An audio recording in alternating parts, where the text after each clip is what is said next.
Chers amis auditeurs et téléspectateurs, bonjour, bonsoir, ça dépend de l'heure à laquelle vous nous captez chez vous. Bienvenue dans votre émission de chaque mercredi et jeudi à pareille heure, décryptage.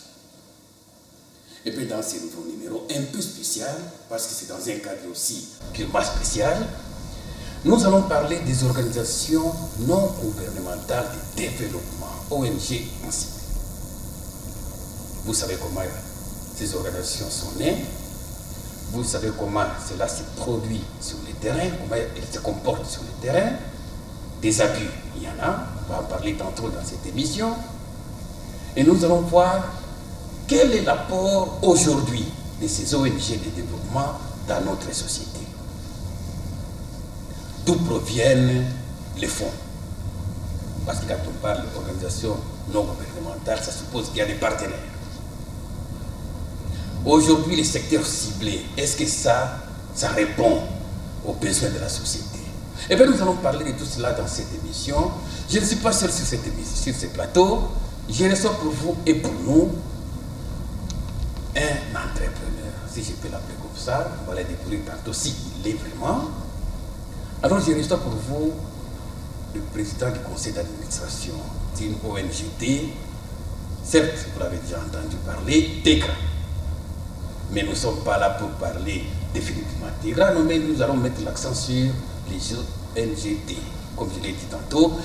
Eh bien, je reçois pour vous le PCA Daniel Goy, que vous connaissez très bien. Et si vous ne le connaissez pas, vous allez le découvrir aujourd'hui. Bonjour, monsieur Daniel. Bonjour, monsieur Ali. Comment vous allez? Dieu fait grâce, on est en parfaite forme. Dieu fait grâce. Ouais. Aujourd'hui, nous allons parler d'un aspect très important pour notre société, c'est l'apport des ONGT dans la société.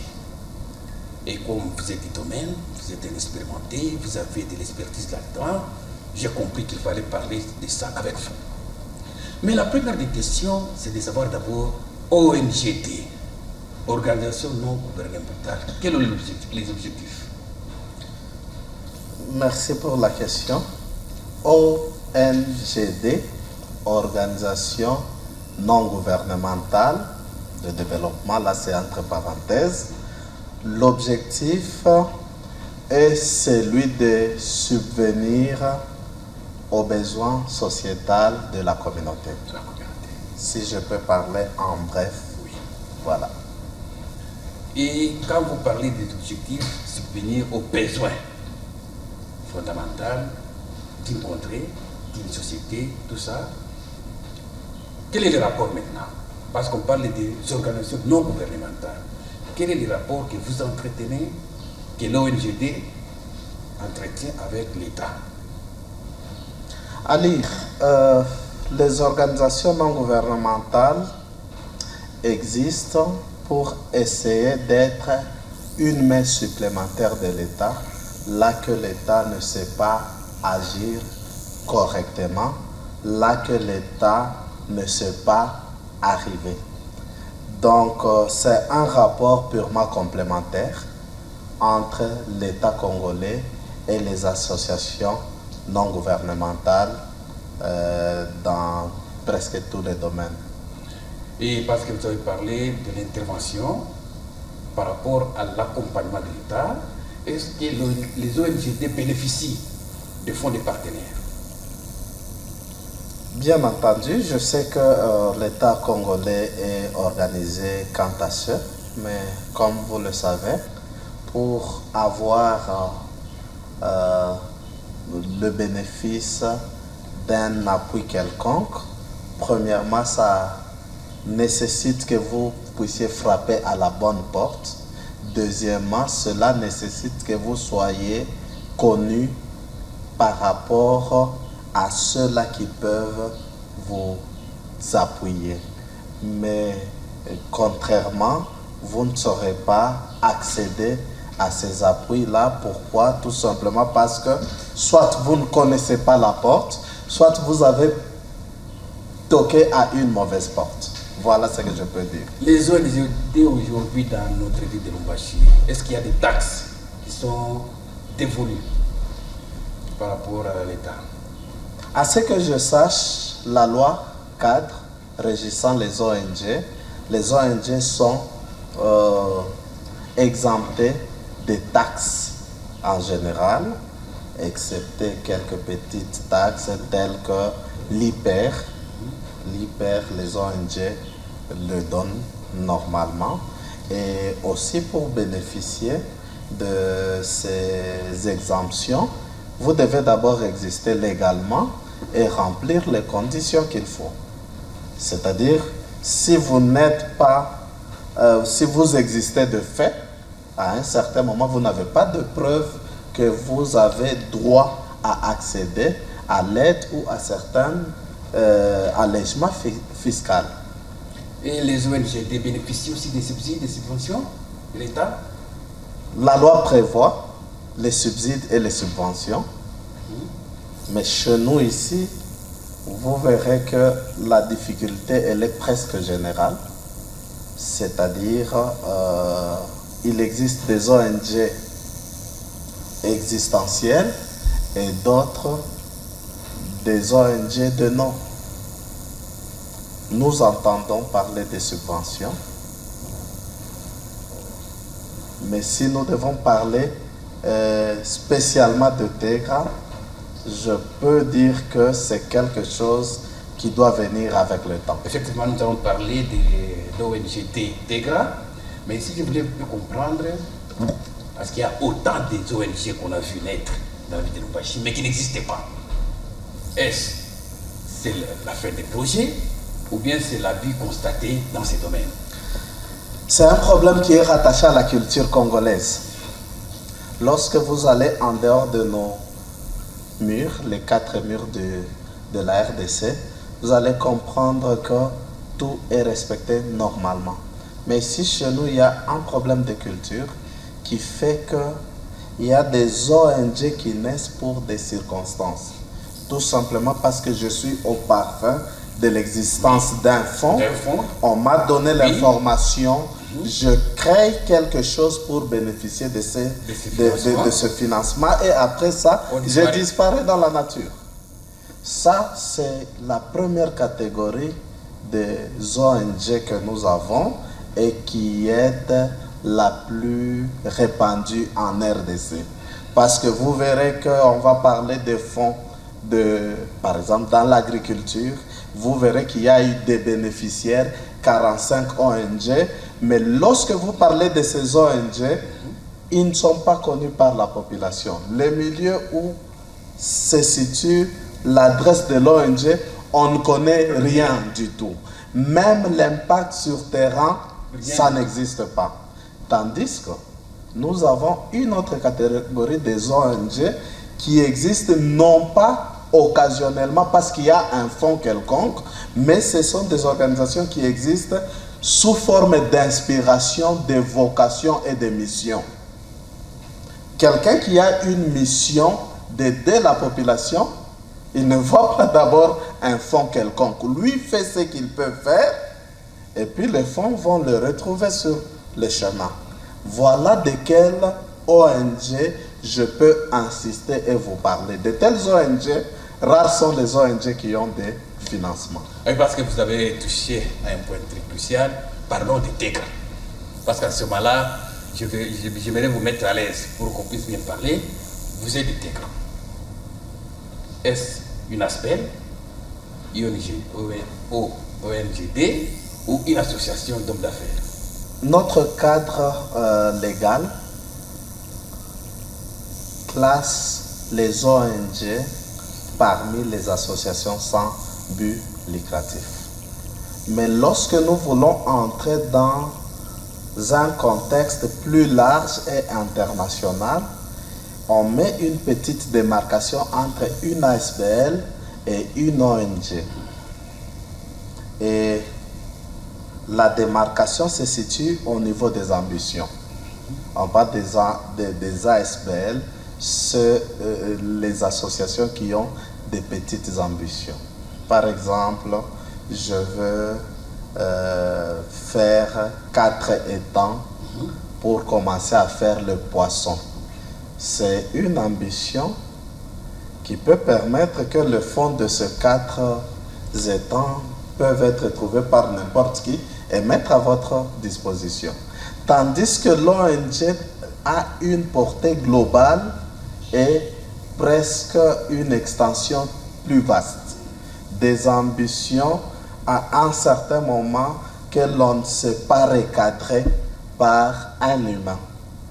Et là, derrière ça, je vois quelqu'un qui a une vision, qui a une inspiration et qui a un souci cadre qui l'anime. Et là, nous parlons des ONG. Parce que ça peut être un projet très vaste, un projet sans limite, mais un projet qui commence, et ce projet doit attirer plusieurs personnes et être pérennisé même après cette personne-là. Ce n'est pas dans la durée. Non. Et parce que vous avez parlé des ambitions, parlons des TEGRA. Quelles sont les ambitions des TEGRA? Waouh! Vous savez, TEGRA, c'est une réalité qui n'est pas tellement ordinaire. Je peux dire que c'est assez spécial, TEGRA. Pourquoi? Parce que la naissance de TEGRA, c'est la résultante des conséquences réelles vécues. Voilà. Une association de gens qui ont vécu, je crois que vous connaissez, oui, les années 90, 91, 92, le fils du pays, avec tout ce que nous avons vécu, oui, comme crise, oui, de changement de système. Alors cela a eu de l'impact sur le plan sociétal. Hein? Les écoles sont devenues trop chères. Moi, je suis enfant cheminot. On ne sait pas étudier gratuitement comme ça se faisait avant. Et comme je suis d'une famille nombreuse, nous sommes à 14, on était appelés à étudier à tour de rôle. Et par conséquent, moi, j'ai obtenu mon diplôme d'État à 21 ans. Tout simplement parce qu'il y a des années où tu devais attendre les autres étudier à tour de rôle. Et voilà. Et puis les manger, c'était un problème. C'est pour la première fois que l'on a consommé des aliments impropres. Le Sénat, vous allez vous rappeler, de Vimba et toutes ces choses-là. Et là, c'est là où est née l'ambition. L'ambition est née de là.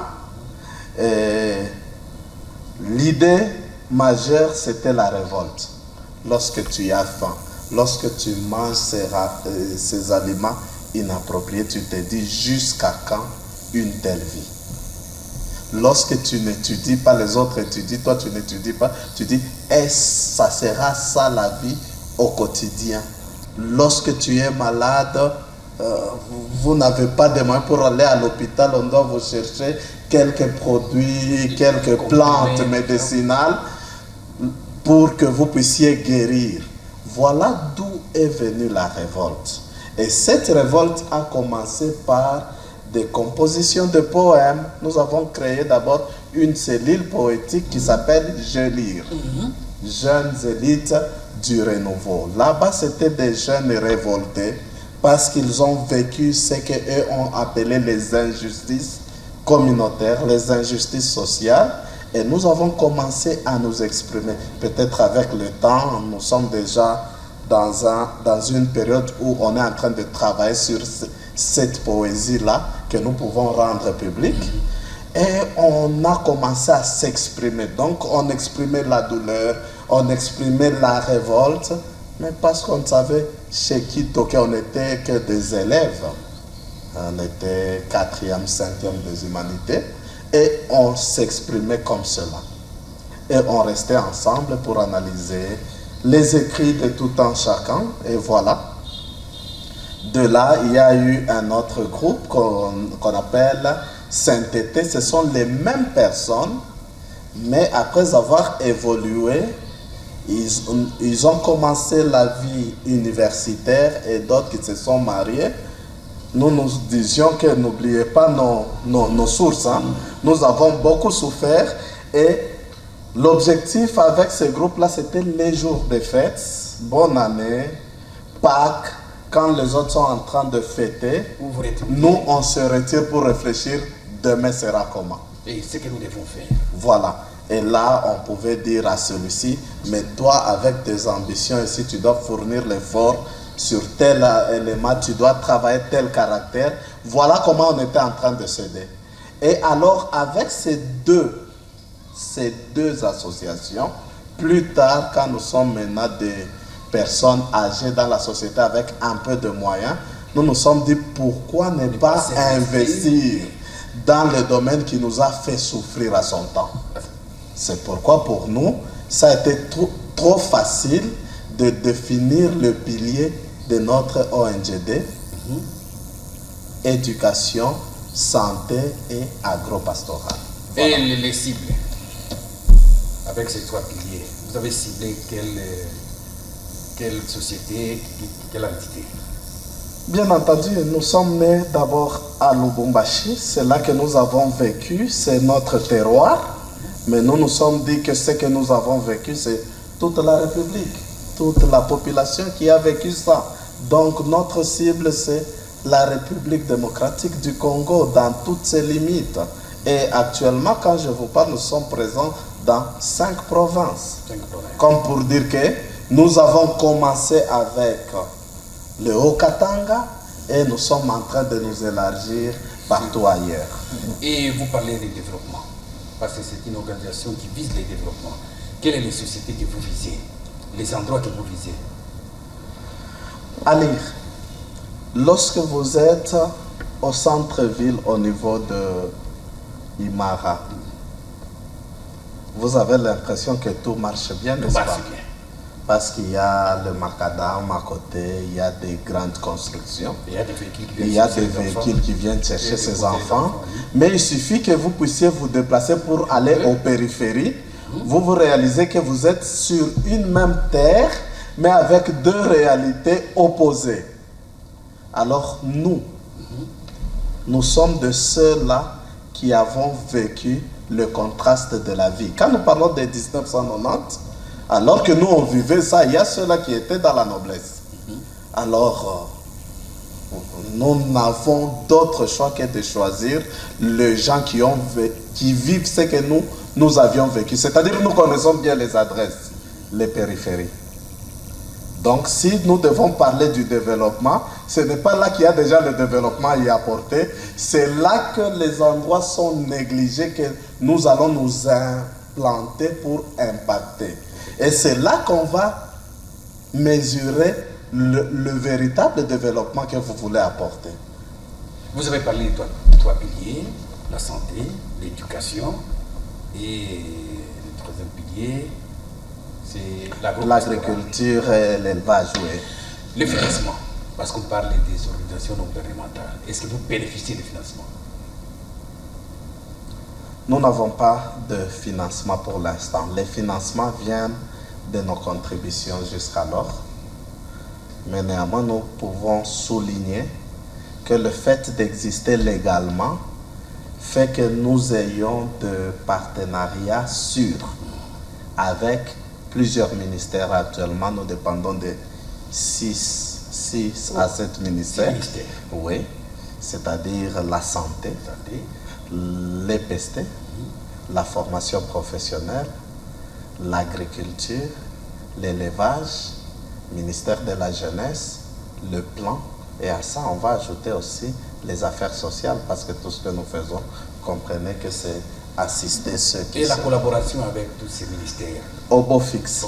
Jusqu'à maintenant, tout passe correctement, c'est-à-dire nous avons percé et avoir de partenariats, les enregistrements, et à la fin de chaque année, nous donnons un rapport certifié pour tenir au courant chaque ministère comment nous évoluons. Et des subsides, est-ce qu'il existe des subventions? L'État donne quelque chose? À ce que je sache jusqu'ici, l'État congolais, non. Pourquoi? Moi, je m'imagine que tu as besoin du papier, mais ton papa n'a pas de papier. Il va te faire attendre parce qu'il te connaît que tu es son fils. Voilà comment moi je prends positivement ce temps vide qui se passe entre nous et le ministère. C'est-à-dire, ils savent que là-bas, TEGRA existe. Le gouvernement connaît que TEGRA fait les efforts. Il est en ordre avec nous. Alors lui, en tant que père, il est en train de regarder à gauche, à droite. Dès qu'il trouve qu'ici, il y a telle chose, il ne manquera pas à connecter ces gens-là à nous. Voilà ma façon de prendre ce temps qui est en train de courir, parce que hier, on n'était pas très bien connus. Aujourd'hui, nous sommes connus, enregistrés et signés des partenariats avec la plupart de ce ministère que je viens de vous dire. S'il y a un partenariat, c'est-à-dire, ils savent qu'ici, il y a un partenaire qui joue un rôle dans le développement. De l'autre côté, s'il y a celui qui peut venir avec les fonds, ils peuvent vous mettre ensemble. Voilà le moment que je suis en train d'attendre. Mais parlons du gouvernement provincial. Vous avez parlé de la santé. Comment est-ce que vous coopérez avec le ministère de la Santé? Le ministère de la Santé, au niveau provincial, c'est le ministère qui nous a surpris dès l'entame. À peine que nous avons toussé, lorsqu'on devait organiser, on devait recevoir 9 formateurs russes. Parce que TEGRA n'est pas seulement dans l'éducation, il est dans la formation et l'information. C'est-à-dire, ce n'est pas seulement les enfants, hein. Même vous, vous êtes concernés par notre ONG dans le cadre de la formation et de l'information. C'est dans ce cadre-là qu'on organise des journées scientifiques. On reçoit des grands formateurs de par le monde. Alors, on a reçu, je crois, 9 Russes qui devaient former 120 médecins dans le Haut-Katanga. Mais nous sommes 10 médecins. TEGRA n'a pas tous ces médecins. Nous avons quelques 5 à 7 médecins. Alors, nous avons toqué là-bas. Mais à peine toussé, on a pris ça positivement. Et la province s'est appropriée de cette activité, bien entendu en nous laissant la primeur d'organiser dans nos installations, ici même où vous êtes. Nous avons reçu ces gens-là ici. Et l'excellence, le ministre de la Santé, nous a assistés. Il a ouvert ses assises et il les a clôturées. Vous voyez son cahier de charges, s'il doit tout laisser pour venir lancer les activités et venir les clôturer, comprenez que ce n'est pas une activité moindre. C'est une activité impactante et qui a apporté véritablement de résultats dans les 3 domaines. C'était les urgences, la traumatologie et l'imagerie. Je crois que jusqu'à aujourd'hui, ceux-là qui ont participé à cette formation sont reconnaissants et réclament qu'on puisse organiser d'autres. Oui. Donc là-dessus, comprenez que le ministère provincial de la Santé était très souple, attentif et nous a même appuyés, même financièrement. Et là, nous pensons que c'est un partenaire à point nommé qui peut nous amener encore très loin. D'autres, parce qu'il y a toujours des bails de fonds dans ces domaines-là. Tout à fait. Et parlons de vaccination, des campagnes de vaccination. Est-ce que le ministère de la Santé vous associe? Alors, nous sommes des structures, donc en tant que notre projet de santé, c'est un projet qui a déjà un contrat de partenariat de 10 ans avec le ministère national. Donc on a signé avec le ministre national depuis 2019 que nos structures devaient appuyer les activités de l'État congolais. Et nous sommes totalement intégrés. On n'évolue pas comme des particuliers.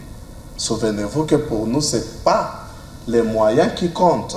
Nous ne visons pas l'intérêt. Nous sommes là pour apporter d'abord les services.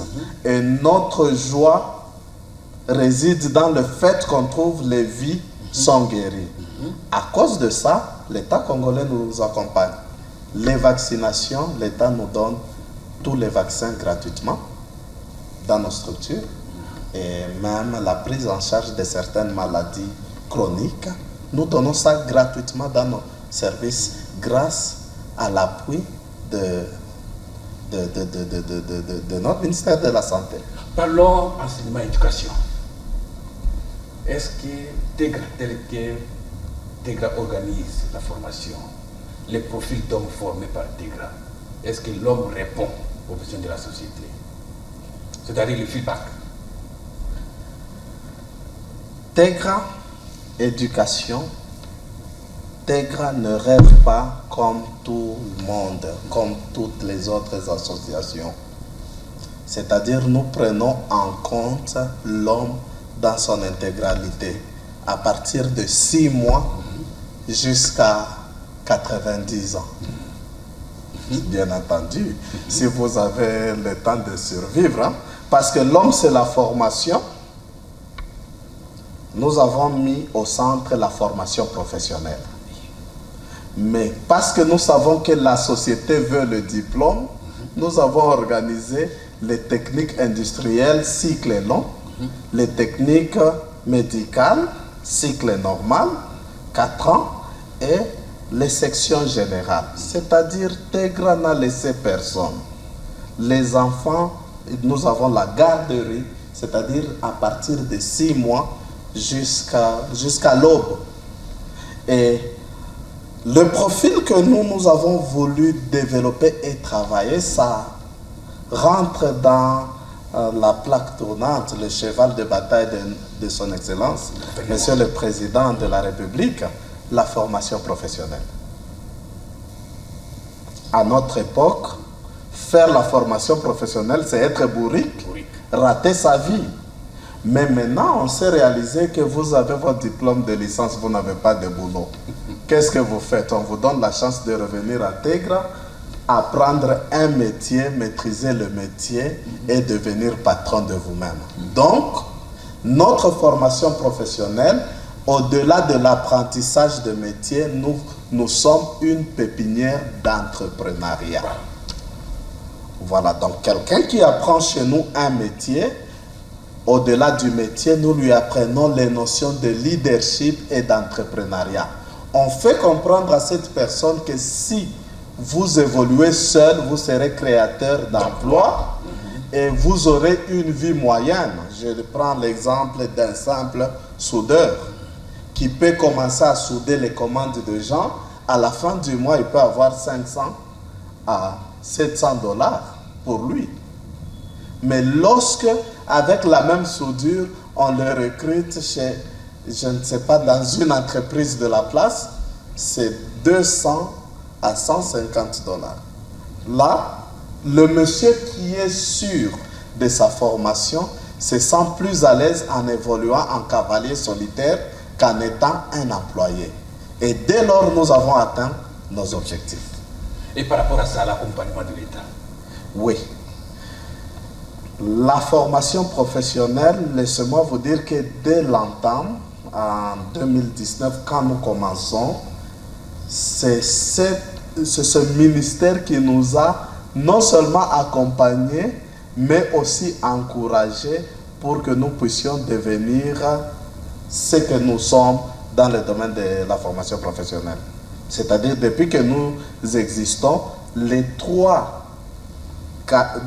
ministres qui sont passés, 2 sont déjà arrivés en personne, à TEGRA, et un ministre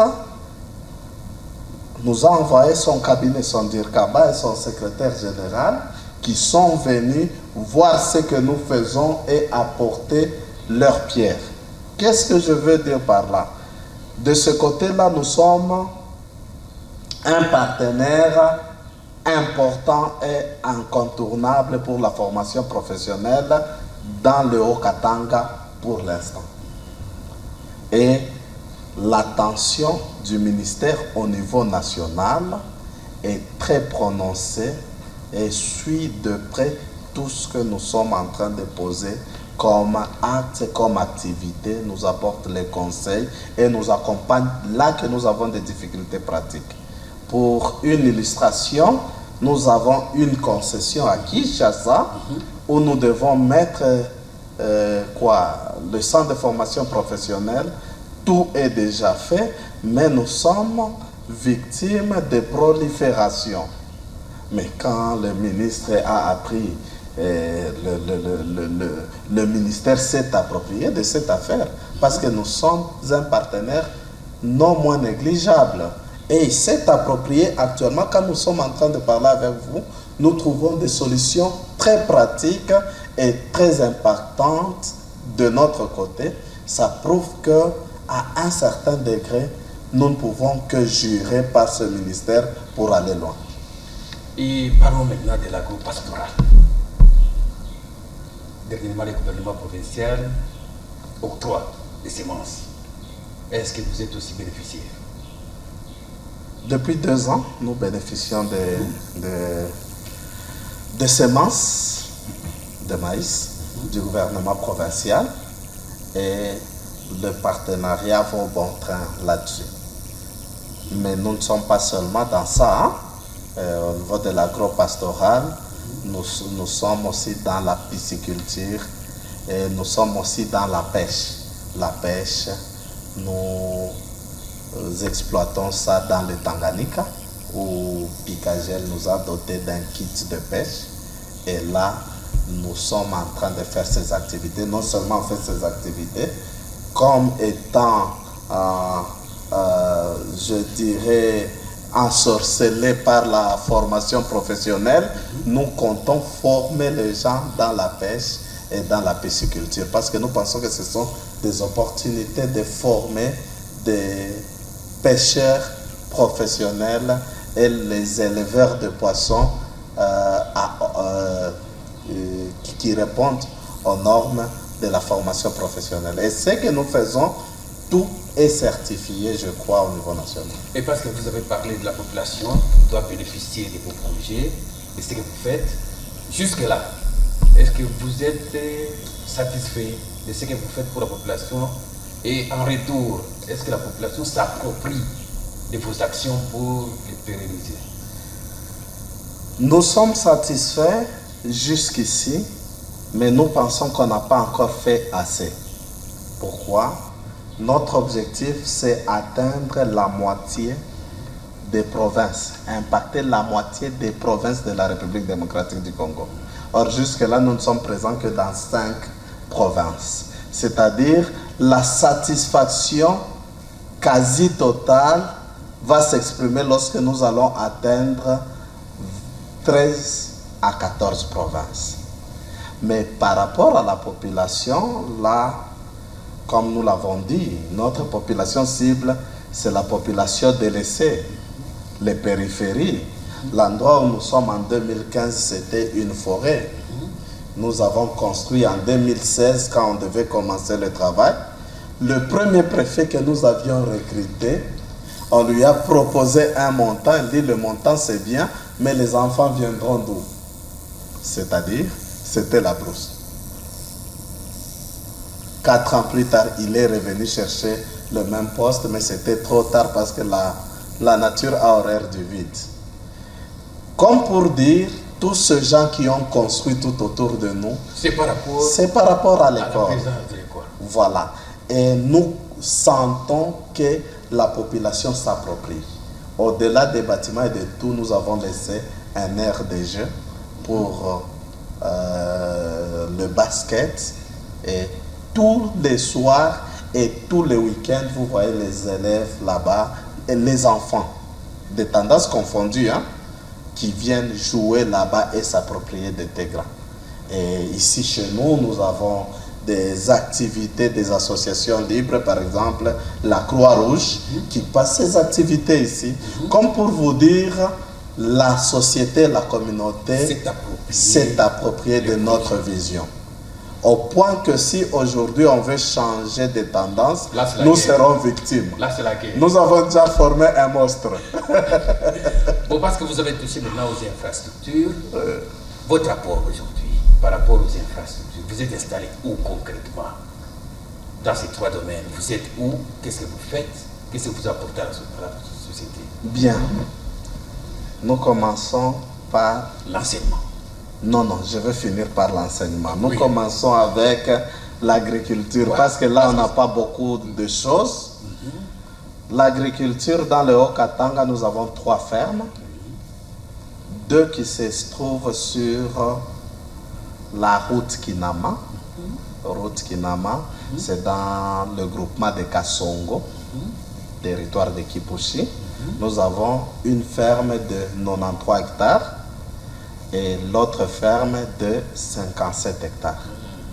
Celui de 93 hectares est au village Mouloulou, pour ceux-là qui connaissent bien le groupement. Et l'autre ferme que l'on n'a pas encore commencé à exploiter se trouve au niveau de Mampa, sur la route Kasumbalesa. Là, on n'a pas encore commencé à exploiter. Là, nous avons 35 hectares.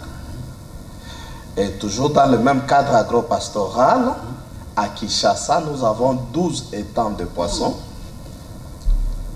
Dans la concession à problème que je vous parle. Et à Kalemi, dans le Tanganyika, là, nous faisons la pisciculture intensive dans le Tanganyika, dans le cage flottant. Et là, nous avons à peu près 15 cages où nous mettons les poissons. Et en marge de ça, je vous ai parlé de la pêche. Ça rentre toujours dans l'agro-pastoral.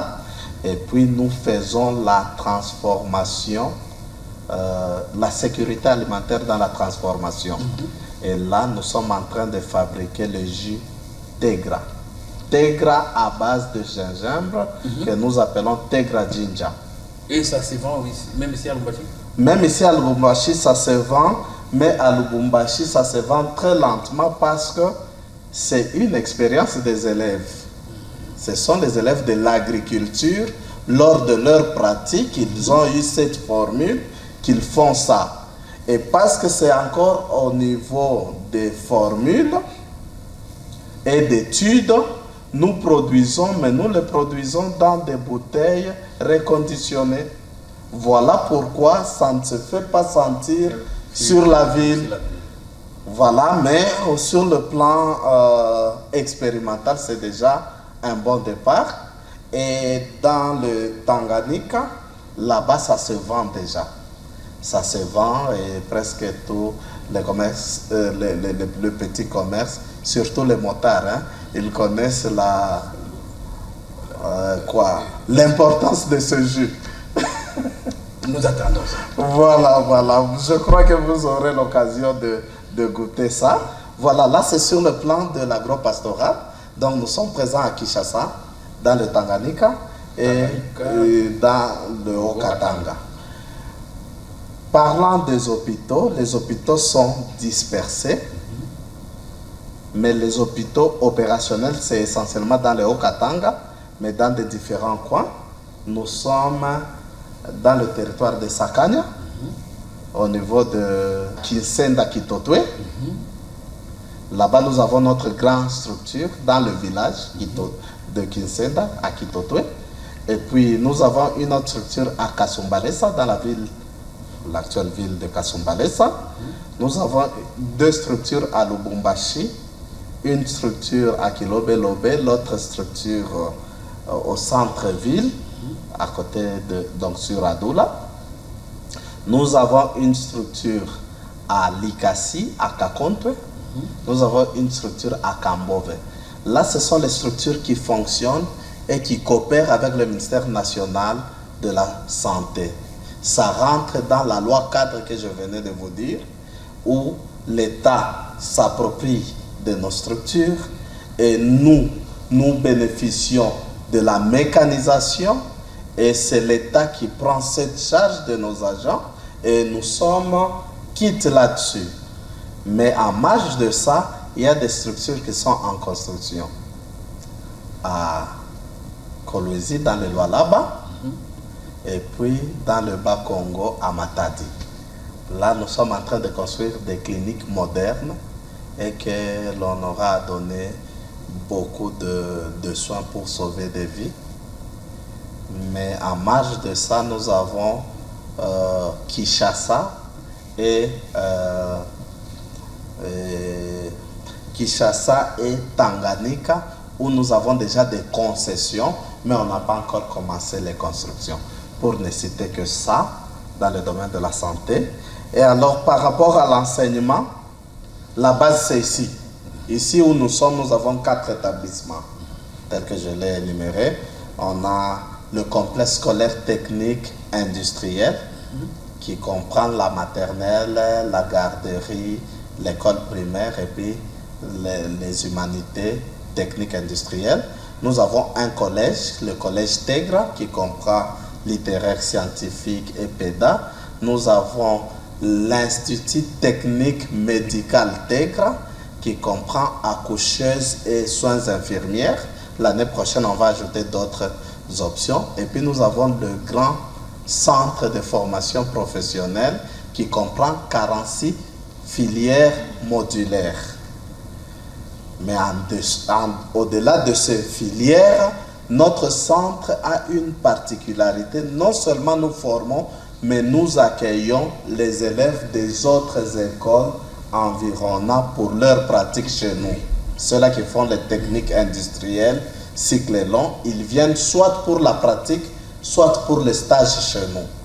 Cette année, nous avons reçu jusqu'à 9 écoles, y compris les techniques industrielles Tegra, qui sont venues à ce centre. Donc, nous sommes assez satisfaits de l'impact que nous apportons dans la communauté.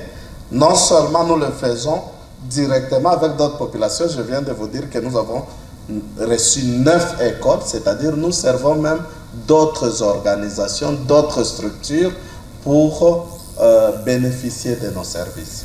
Là, je suis content, mais je ne suis pas satisfait parce que pourquoi est-ce que vous avez oublié Olomami pour la configuration Grand Katanga? Je venais de vous dire que nous ne sommes pas encore satisfaits à 100% parce que parmi nos objectifs, il faut aller jusqu'à 13. On a commencé dans le Haut-Katanga, aujourd'hui nous sommes à 5. Quand nous comptons Matadi, c'est là où je voulais dire pourquoi aller tout droit à Matadi, Kinshasa, mais vous laissez le Haut-Katanga. Le destin définit les choses, monsieur Alir. C'est le destin qui définit. Il y a des choses que nous ne nous décidons pas. Vous pouvez avoir les ambitions d'aller à côté, mais les contraintes vous poussent trop loin. Sauf que je voulais vous signaler que Léon Lomami vous attend. Nous connaissons que Léon Lomami nous attend, non seulement parce que c'est à côté, oui, mais moi-même, je suis fils du terroir de Olomami. Mais vous allez comprendre que lorsque la vision vient, elle vous impose où vous devez aller. Et nous ne sommes pas des personnes qui veulent, nous ne sommes pas des personnes tribalistiques, si je peux dire comme ça. Nous pensons que nous apportons le développement où le destin nous attire et au moment où le destin nous impose. Ce n'est pas pour répondre à l'adresse qui dit le prophète ce soir. Non, ce n'est pas par rapport à ça. Pour vous provoquer. Mais maintenant, vous avez parlé de tout cela, tous ces projets-là, toutes ces histoires, mais rien d'intervention gouvernementale là-dessus, parce que c'est beaucoup de choses. Mais je viens de vous dire que l'État nous reconnaît, il nous donne tous ces papiers. Vous connaissez qu'au Congo, pour faire un pas sans papier, on vous arrête parce que ce que vous faites engage l'État. Vous devez être dans ce cadre-là. Le cadre organique, l'État nous a accordé. Mais les subventions en termes d'un accompagnement permanent, vous savez, j'étais en train de vous parler du ministère de la Santé qui nous a assistés lorsque l'on a toussé. Mais peut-être c'est parce que nous-mêmes, nous ne posons pas le problème. Hein. C'est ce que moi je me réalise. Oui, parce que quand on a essayé, on a toqué et on a eu des résultats. Raison pour laquelle, bon, là vous me provoquez, je crois que je vais encore oser avec eux, hein, dans le domaine des médicaments et des équipements qui nous manquent. Là, je vais essayer d'écrire et voir ce que cela va donner. Mais je suis très, très persuadé que les résultats seront satisfaisants. En tout cas, parce qu'il y a des points qui nécessitent encore vos interventions. En effet. Vous avez parlé de la santé. Aujourd'hui, dans la ville de Lubumbashi, la population vit la paix au ventre. Un phénomène qui répand sa terreur, le poison. Est-ce que vos structures sanitaires, est-ce qu'on peut espérer la prise en charge? Et là, je parle de diagnostiquer le poison, et la prise en charge du point de vue traitement? Pour être honnête avec vous, à ce jour, nous ne pouvons pas dire que nous sommes en mesure de diagnostiquer les poisons. Tout simplement parce qu'on n'a pas de matériel approprié et nous n'avons pas encore une formation appropriée. Je crois que peut-être là, vous réveillez notre conscience à cet aspect, surtout que le milieu de la santé, c'est un milieu qui nécessite que vous soyez en mesure d'apporter la véritable solution aux problèmes qu'on vous amène. Je crois que nous devons fournir des efforts là-dessus. Mais ces problèmes-là, nous entendons et apprendre qu'il y a des gens qui sont venus parce qu'ils sont empoisonnés, bien entendu. Nous faisons foi à ceux-là qui les amènent et qui disent qu'il est empoisonné, mais diagnostiquer ou bien faire faire un examen approprié pour que nous puissions scientifiquement le prouver. Nous n'avons pas encore cette capacité. Voilà. Et vous avez parlé de l'éducation, vous avez parlé des endroits ciblés, des endroits pauvres, tout ça. Par rapport au coût, est-ce que la population parvient à accéder à vos services? Voilà tout le problème.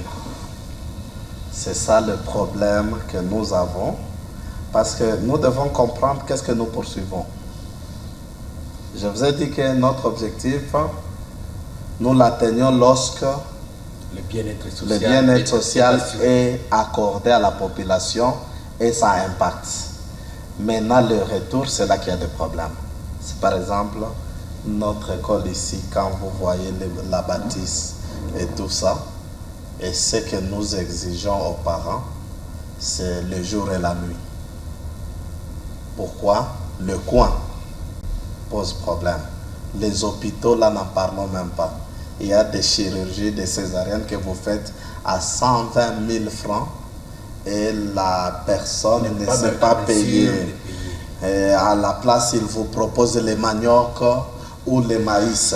Vous comprenez que c'est une difficulté réelle. Et les domaines, même le choix de nos domaines, pour ceux-là qui sont expérimentés, ils vous diront que ce sont les domaines purement sociaux parce qu'il n'y a pas de feedback retour quant à ce qui concerne la rémunération ou bien le paiement. Et là-dessus, je crois que nous avons réellement besoin de l'État congolais pour nous aider. Et même sur le plan de la formation professionnelle, nous avons beaucoup de gens qui ont le souci d'apprendre, mais ils n'ont pas les peu de moyens que vous leur demandez. Sous d'autres cieux, l'État congolais organise. Les États sous d'autres cieux, ils organisent une prise en charge de ce genre-là. Par exemple, les enfants des militaires. L'État peut les prendre en charge, il les amène à des centres de formation et l'État paye la contrepartie, mais vous formez pourvu que ces gens soient des personnes complètes. Les enfants de la rue, ainsi de suite. Nous attendons à de tels partenariats avec notre gouvernement. Pourquoi? Parce que nous avons préparé le cadre et nous pensons que l'État congolais devra capitaliser ce cadre qui est déjà préparé. Est-ce qu'il n'y a pas moyen d'entrer en contact avec la région militaire? Parce que c'est quelque chose que vous venez encore de rêver à moi par rapport aux enfants militaires. Est-ce qu'il n'y a pas un projet qu'on peut initier, par exemple avec la 22e région militaire, pour avoir ces enfants? Nous allons essayer. Oui, il faut tout. Nous allons essayer, mais nous pensons que c'est l'entité la mieux placée de faire ces démarches, c'est la formation professionnelle. Parce que la formation professionnelle a non seulement l'expertise et même l'expérience des autres pays. Ils doivent avoir des références là-dessus. Je crois que la formation professionnelle, lorsqu'elle s'approprie un tel projet, ce projet peut aller loin et ça va réussir. Alors je vous donne l'occasion de faire un appel au gouvernement par rapport à ce que vous avez dit, par rapport à l'intervention pour vous soutenir dans ce que vous faites. Parce que vous avez dit, voilà l'occasion où l'État devait intervenir pour la prise en charge de la population vulnérable.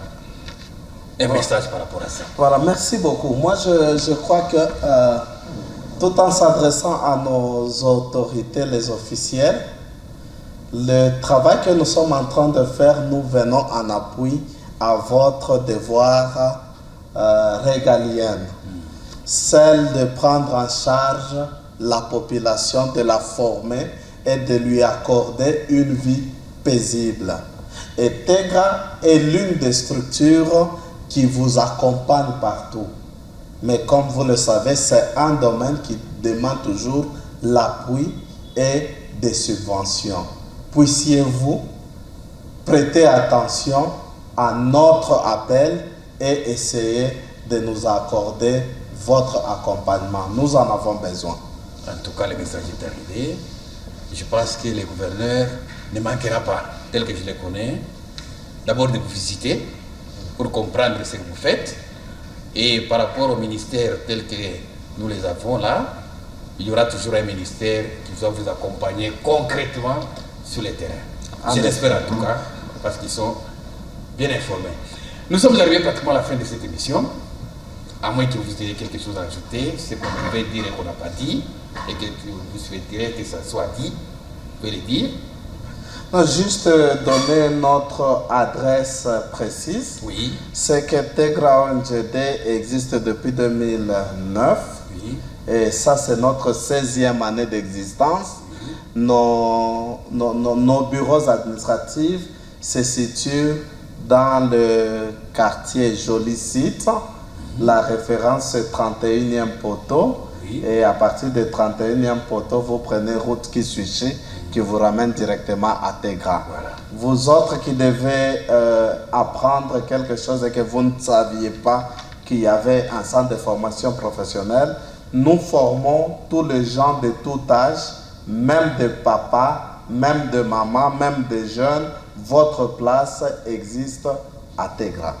En tout cas, merci beaucoup de votre contribution et surtout de la disponibilité.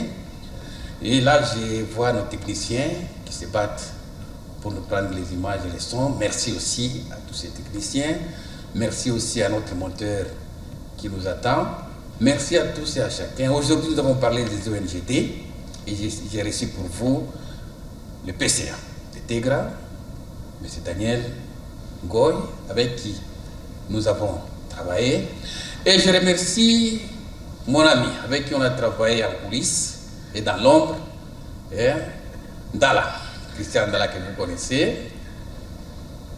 Prochainement, on va travailler encore sur lui, sur certaines émissions, il sera des vôtres. En tout cas, tous nos remerciements à son endroit, parce que c'est avec lui qu'on a conçu cette émission. Merci à nos caméramans, merci à tous et à chacun, merci et à la prochaine. Merci, M. Daniel. Merci beaucoup. Merci beaucoup. Merci. Merci. Merci.